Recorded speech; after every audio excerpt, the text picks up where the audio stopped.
ফল খাওয়া স্বাস্থ্যের জন্য অত্যন্ত উপকারী। ফল বিভিন্ন পুষ্টি গুণে ভরপুর, যা শরীরের সঠিক বিকাশ ও সুস্বাস্থ্যের জন্য গুরুত্বপূর্ণ। নিচে ফল খাওয়ার কিছু উপাদান উপকারী দেওয়া হলো। ফল বিভিন্ন ভিটামিন ও খনিজ উপাদান সমৃদ্ধ, যেমন কমলা লেবু ও আমলকিতে ভিটামিন সি থাকে, যা রোগ প্রতিরোধ ক্ষমতা বাড়ায়।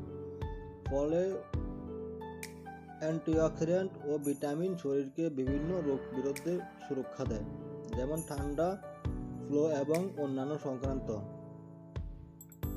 ফল ফাইবার সমৃদ্ধ, যা হজম প্রতিক্রিয়া উন্নত করে এবং কোষ্ঠকাঠিন্য দূর করতে সহায়তা করে। ফল কম ক্যালোরিযুক্ত কিন্তু পুষ্টিকর, তাই এটি স্বাস্থ্যকর ওজন বজায় রাখতে সাহায্য করে। বিভিন্ন ফল যেমন আপেল, আঙ্গুর, বেরি এবং কলা হৃৎপিণ্ডের জন্য উপকারী। এগুলো রক্তচাপ নিয়ন্ত্রণ করে এবং খারাপ কোলেস্টেরল কমায়।